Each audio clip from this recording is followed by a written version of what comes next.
आप सभी का हमारे चैनल पर बहुत बहुत स्वागत है। हम नाभिक के भौतिकी पढ़ रहे थे और उसके अंतर्गत हमने कंप्लीट थ्योरी को पढ़ लिया था। शायद थ्योरी के 7 वीडियो 6 वीडियो हमने अपलोड कर दिए हैं और उसकी थ्योरी कंप्लीट हो गई है। आज हम पढ़ रहे हैं उसके अति लघुतरात्मक प्रश्न। देखिएगा, पहला क्वेश्चन है कि एक मेगा इलेक्ट्रॉन वोल्ट में कितने जूल होंगे।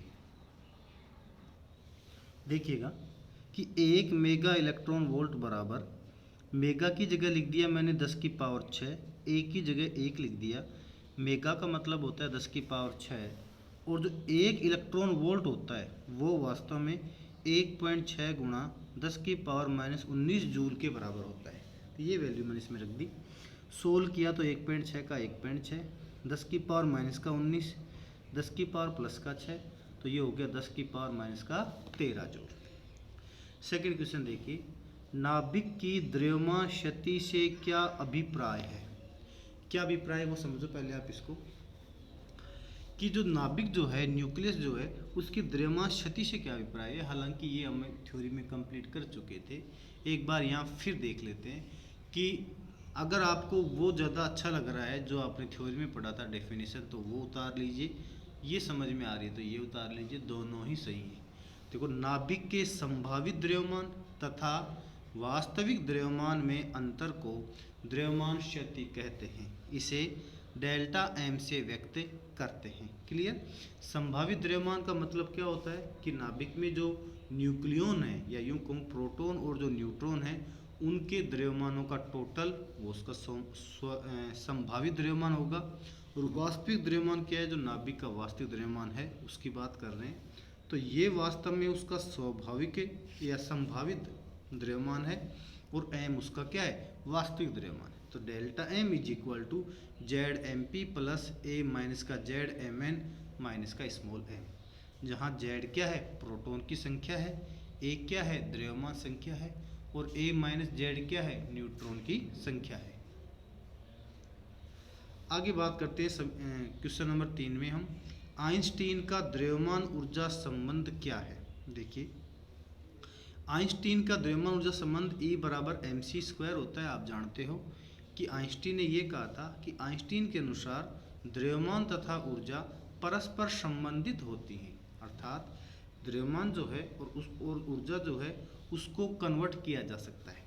यदि डेल्टा एम द्रव्यमान को पूर्णतया ऊर्जा में बदला जाए तो प्राप्त ऊर्जा होगी डेल्टा ई बराबर डेल्टा एम इंटू c²। यह c क्या है, प्रकाश का वेग। अगला क्वेश्चन है, नाभिक की बंधन ऊर्जा की परिभाषा दीजिए। तो द्रव्यमान शक्ति की जो तुल्य ऊर्जा होती है वो वास्तव में नाभिक की बंधन ऊर्जा ही होती है। तो देखो, द्रव्यमान शक्ति के तुल्य ऊर्जा को नाभिक की बंधन ऊर्जा कहते हैं। आगे चलिए, द्रव्यमान संख्या ए वाले नाभिक के लिए द्रव्यमान शक्ति डेल्टा एम है। इसकी बंधन ऊर्जा प्रति न्यूक्लियन क्या होगी वो समझो आप। तो देखो, नाभिक की जो बंधन ऊर्जा है वो वास्तव में डेल्टा ई बराबर डेल्टा एम इंटू c² होती है। क्लियर। तो बंधन ऊर्जा प्रति न्यूक्लियन क्या होगा, ई बी बराबर डेल्टा ई अपॉन सी। तो ये नाभिक की जो बंधन ऊर्जा है डेल्टा ई बराबर होता है डेल्टा एम इंटू c²। ये आपको मैंने थोड़ी देर पहले ही यहाँ से पढ़ाया था। क्लियर। अब बात करता हूँ मैं कि बंधन ऊर्जा प्रति न्यूक्लियन किसके बराबर होता है। वो वास्तव में ई बी बराबर डेल्टा ई अपॉन ए। अगर इसकी बंधन ऊर्जा को हम डेल्टा ई से लिख दें, ठीक है, तो डेल्टा ई का मान लिख दिया हमने डेल्टा एम c²। तो ये हो गया ई बी बराबर डेल्टा एम c² अपॉन ए। या यूँ कह दूँ मैं, वास्तव में बंधन ऊर्जा प्रति न्यूक्लियन क्या होती है कि किसी भी नाभिक की जो बंधन ऊर्जा है उसमें उसकी न्यूक्लियन की संख्या का अगर आप भाग लगा दो तो आपको प्रति न्यूक्लियन बंधन ऊर्जा प्राप्त हो जाएगी। अगला टॉपिक देखिएगा, क्षय नियतांक क्या है। क्षय नियतांक को हम लैम्डा से व्यक्त करते हैं और थ्योरी में मैंने आपको स्पष्ट रूप से वहाँ लिखवा दिया था। फिर देखो, रेडियो एक्टिव पदार्थ का क्षय नियतांक उस समय के व्युत्क्रम के बराबर होता है जिसमें अविघटित नाभिकों की संख्या अपनी प्रारंभिक संख्या का 1/e गुना रह जाती है। क्लियर। ये क्षय नियतांक की डेफिनेशन है। अगर आपको ये समझ में नहीं आ रही है तो थ्योरी में जो आपको क्षय नियतांक की डेफिनेशन मैंने लिखवाई थी आप वहाँ से भी इसको समझ सकते हैं। आगे देखिए, अगला क्वेश्चन देखिए, दो ऐसे रेडियो एक्टिव तत्वों के नाम लिखिए जो प्रेक्षणीय मात्राओं में नहीं पाए जाते हैं। पहला तो है ट्राइटियम और दूसरा है प्लूटोनियम। ये दो ऐसे रेडियो एक्टिव तत्व होते हैं जो इतनी मात्रा में पाए नहीं जाते कि जिससे हम उसको परीक्षण किया जा सके, या यूँ कह दूँ मैं कि ये दो तत्व ऐसे होते हैं रेडियो एक्टिव तत्व जो प्रकृति में बहुत कम मात्रा में पाए जाते हैं, ट्राइटियम और प्लूटोनियम। मतलब बहुत अधिक मैटर को अगर खनन करोगे तब जाके थोड़ा बहुत प्लूटोनियम आपको प्राप्त होगा। दो नाभिकों की त्रिज्याओं का अनुपात 1:2 है। इनकी द्रव्यमान संख्याओं का अनुपात ज्ञात कीजिए। देखो फॉर्मूला था R बराबर R0 1 की पावर 1/3, तो इससे मैंने लिखा R1/R2 बराबर A1/A2 की पावर 1/3, क्योंकि R0 से R0 यहाँ कट जाएगा और ये आ जाएगा R1/R2 बराबर A1/A2 की पावर 1/3। या फिर इस 1/3 को जब इधर भेज दोगे तो 1/3 3 के रूप में चला जाएगा, तो A1/A2 बराबर R1/R2 की होल पावर 3 हो गया। क्लियर। सवाल कह रहा था कि त्रिज्याओं का अनुपात 1:2 है, इसका मतलब A1/A2 बराबर 1/2 की पावर 3 या बराबर 1/8 या A1:A2 बराबर 1:8 आंसर।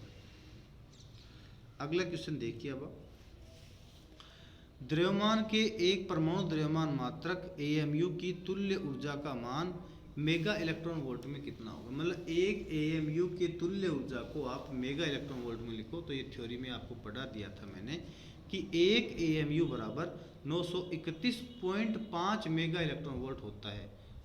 कॉमनली 0.5 को न काम में नहीं ले रहे हैं और 931 भी लिख देते हैं। आप 931 भी लिख सकते हो, 931.5 भी लिख सकते हो, दोनों ही सही माने जाते हैं। त्वचा रोग के उपचार के लिए किस रेडियो एक्टिव आइसोटोप का उपयोग किया जाता है, और वो है स्ट्रांसियम 90 का उपयोग किया जाता है। ये आपको डायरेक्ट याद रखना है। न्यूक्लियर रिएक्टर में प्रयुक्त दो मंदकों के नाम लिखो, और मंदक है और ये है भारी पानी D2O और ग्रेफाइट। क्लियर। ये न्यूक्लियर रिएक्टर में ये दो मंदक काम में आते हैं। किसी रेडियो एक्टिव पदार्थ की अर्ध आयु से आप क्या समझते हैं। रेडियो एक्टिव पदार्थ की अर्ध आयु एवं क्षय नियतांक से संबंध लिखो। क्लियर। तो अर्ध आयु का फॉर्मूला ये होता है, देखो T½ बराबर 0.693 बटा लैम्डा। ये आपको पढ़ा दिया था थ्योरी में मैंने, और इसकी परिभाषा देख लो आप कि अर्ध आयु किसे कहते हैं। वह समय जिसमें रेडियो एक्टिव पदार्थ के सक्रिय परमाणु की संख्या अपनी प्रारंभिक संख्या की आधी रह जाती है, वो क्या कहलाती है, अर्ध आयु कहलाती है। देखो वह समय जिसमें रेडियो एक्टिव तत्व के परमाणुओं की संख्या अपनी प्रारंभिक संख्या से आधी रह जाती है, उसे अर्ध आयु कहते हैं, या T½ बराबर 0.693 बटे लैम्डा। अगला क्वेश्चन देखिए आप, और यह नाभिकीय बल के कोई दो अभिलाक्षणिक गुण लिखिए। ये आपको वहाँ पढ़ा भी दिया था कि अल्प परास का बल होता है, मतलब नाभिकीय बल जो है वो 10 की पावर -15 मीटर तक ही लगता है। दूसरा सदैव आकर्षण प्रकृति का होता है, अर्थात नाभिकीय बल में प्रतिकर्षण नाम का कोई जिक्र नहीं होता। क्वेश्चन नंबर 14 देखिए, दो नाभिकों की द्रव्यमान संख्याओं का अनुपात 1:2 है, तो इनके नाभिकीय घनत्व का अनुपात क्या होगा। तो देखो नाभिक का घनत्व सभी नाभिकों के लिए बराबर होता है, इसका द्रव्यमान संख्या से कोई लेना देना नहीं है, इसलिए यहाँ इनके द्रव्यमान घनत्व का अनुपात 1:1 होगा। क्लियर। हाँ, अगर ये त्रिज्या का पूछता तो फिर वो R बराबर R0 1 की पावर 1/3 वाला फॉर्मूला लगाकर हम निकाल सकते थे, लेकिन चूंकि ये नाभिकीय घनत्व पूछ रहा है इसलिए ये 1:1 ही रहेगा। तो देखो नाभिकीय घनत्व द्रव्यमान संख्या पर निर्भर नहीं करता है, इसलिए ρ1 अनुपात ρ2 बराबर 1:1। अगला देखो क्वेश्चन नंबर 15, A1 व A2 द्रव्यमान की दो नाभिकों की त्रिज्याओं का अनुपात क्या होगा। देखो R बराबर R0 1 की पावर 1/3 फॉर्मूला होता है, इससे आप लिख लो R1/R2 बराबर, तो R0 से R0 कट जाएगा और बच जाएगा A1/A2 की होल पावर 1/3। सिंपल सी बात थी। अगला क्वेश्चन समझो, 16 क्वेश्चन है। एक रेडियो एक्टिव पदार्थ ए का क्षय निम्नानुसार होता है कि देखो 72 ए 180, इससे अल्फा डिके हो रहा है और A1 मिल रहा है, फिर A1 से बीटा माइनस का डिके हो रहा है, फिर A2 मिल रहा है, फिर वापस अल्फा डिके हो रहा है और A3 मिल रहा है, फिर गामा डिके हो रहा है और फिर A4 मिल रहा है। फिर सवाल कह रहा है कि A4 की द्रव्यमान संख्या व परमाणु संख्या के मान क्या होंगे, ये आपको ज्ञात करना है। समझो इसको ध्यान से, देखिएगा जैसे 72 ए 180 है, इससे जब आप अल्फा डिके करोगे तो चूंकि आप जानते हो कि जब अल्फा डिके करते हैं तो इसका मतलब इससे हीलियम निकालते हैं, और जब हीलियम निकलता है तो 72 से क्या हो जाएगा 70, हीलियम का मतलब 2He4 होता है, 2He4 होता है। इसका मतलब 2 तो ये कम कर दो 72 के क्या हो जाएगा 70, और 4 ये कम कर दो 180 का हो जाएगा 176, क्योंकि 2He4 को निकालना है, हीलियम की नाभिक को हमें निकालना है। फिर अगर हमें बीटा माइनस का निकालना है, इसका मतलब बीटा माइनस को हम माइनस का 1E0 भी लिख सकते हैं। इसका मतलब यहाँ आप लिखोगे माइनस का 1E0 लिख दिया ना। तो अब ये जो 70 था,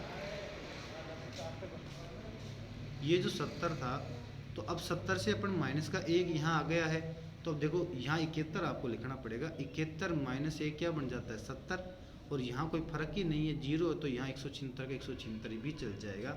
तो जो A2 है उसका परमाणु क्रमांक 71 है और द्रव्यमान संख्या 176 है।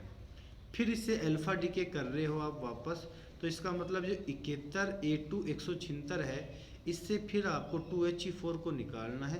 तो देखो 71 में 2 गया तो 69, और 176 में 4 गया तो 172 हो गया। अब इसमें से गामा डिके करना है, चूंकि आपको लिखवाया था मैंने कि गामा डिके से इसके परमाणु क्रमांक और द्रव्यमान संख्या पर कोई प्रभाव नहीं पड़ता है, क्योंकि गामा डिके में फोटोन निकलते हैं, इसलिए 69 का 69 रहेगा, 172 का 172 रहेगा, और लास्ट में हमने A4 का A4 लिख दिया है। तो कुल मिला के बात यह है कि जो A4 प्राप्त हो रहा है उसकी द्रव्यमान संख्या तो 172 है और परमाणु क्रमांक 69 है। अगला क्वेश्चन,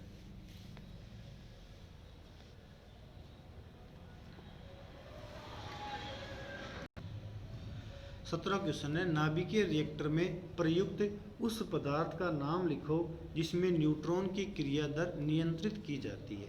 जैसे मंदक है ना, मंदक का काम पैराफिन भी करता है, भारी पानी भी करता है, और ग्रेफाइट भी करता है। देखो न्यूट्रॉन की क्रिया दर को नियंत्रित कौन करता है, यहाँ मंदक करता है, इसलिए इसका उत्तर आएगा मंदक। अगला क्वेश्चन है, रेडियो एक्टिव पदार्थ की सक्रियता को परिभाषित कीजिए और इसका SI मात्रक लिखिए। एग्जाम में पूछा हुआ भी है 2017 में ये क्वेश्चन। तो देखो रेडियो एक्टिव पदार्थ की क्षय की जो दर होती है वो उसकी सक्रियता कहलाती है। अर्थात अगर ज़्यादा परमाणु टूट रहे हैं तो आप कह सकते हो उसकी सक्रियता ज़्यादा है, और अगर कम परमाणु टूट रहे हैं तो आप कह सकते हो उसकी सक्रियता कम है। और इसकी जो सक्रियता का SI मात्रक होता है वो होता है बेकेरेल, जिसको हम BQ से रिप्रेजेंट करते हैं।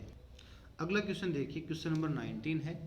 जीवाश्म की आयु निर्धारण की विधि को समझाइए, और वो विधि होती है कार्बन डेटिंग। ये आपको डायरेक्ट याद रखना है। नाभिकीय संलयन को परिभाषित कीजिए। संलयन में आपको बताया था कि 2 या 2 से अधिक छोटे नाभिक मिलकर एक बड़े नाभिक का निर्माण करते हैं। तो देखिए आप, जब 2 या 2 से अधिक हल्के नाभिक मिलकर एक भारी नाभिक का निर्माण करते हैं तो इसे नाभिकीय संलयन कहते हैं। देखिएगा 21वां क्वेश्चन,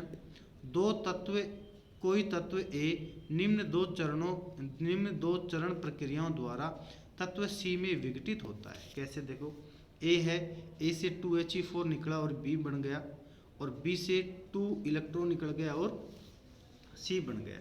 तो ये कहना चाह रहा है हमसे कि तत्व A, B और C में से समस्थानिक युग्म को छांटिए। समस्थानिक का मतलब क्या होता है, समस्थानिक वो होते हैं जिनका परमाणु क्रमांक तो समान हो लेकिन द्रव्यमान संख्या भिन्न भिन्न हो। तो सबसे पहले हम बात करते हैं कि ये A हमने यहाँ लिख दिया, और A का परमाणु क्रमांक मैंने क्या मान लिया Z, और द्रव्यमान संख्या को मान लिया स्मॉल a। अब इससे मुझे 2He4 निकालना है, तो B कैसे रहेगा, देखो 2He4 लिख दिया, तो B वास्तव में जब 2He4 निकल गया तो परमाणु क्रमांक 2 कम हो जाएगा, तो लिख दिया मैंने Z माइनस का 2, और द्रव्यमान संख्या में 4 की कमी हो जाएगी तो लिख दिया A माइनस का 4। अब क्या कर रहे हैं अपन, इससे 2 इलेक्ट्रॉन निकाल रहे हैं। तो देखो आप, ये 2 इलेक्ट्रॉन मैंने निकाला, 2 - 1 E0। तो अब ये क्या बनेगा उसको समझो आप ध्यान से। तो ये -2 बन गया, -2 बन गया ना। तो Z ये है और -2 ये है, तो क्या बन गया Z -2। इसका मतलब अभिक्रिया क्या है, संतुलित है। क्लियर। और जब अभिक्रिया इसकी संतुलित है तो ये यहाँ 0 था, तो यहाँ A-4 का क्या रहेगा, A-4 रहेगा। तो कुल मिला के बात ये है कि A का परमाणु क्रमांक Z है, B का Z-2 है और C का Z है। इनका द्रव्यमान संख्या A है, A-4 है, इसकी A-4 है। तो समस्थानिक किसे कहते हैं, वे नाभिक होते हैं जिनका परमाणु क्रमांक सेम हो और द्रव्यमान संख्या भिन्न भिन्न हो। तो देखो आप, A का परमाणु क्रमांक Z है, C का परमाणु क्रमांक Z है, इसकी द्रव्यमान संख्या A है और इसकी A-4 है। इससे ये स्पष्ट होता है कि A और C क्या है, वास्तव में समस्थानिक युग्म है, लिख दिया। अतः A व C समस्थानिक युग्म है। क्लियर। अब अगले वीडियो में हम इसके न्यूमेरिकल देखेंगे। अगर आपको किसी प्रकार का डाउट है तो कमेंट सेक्शन में मुझसे पूछ सकते हैं। धन्यवाद।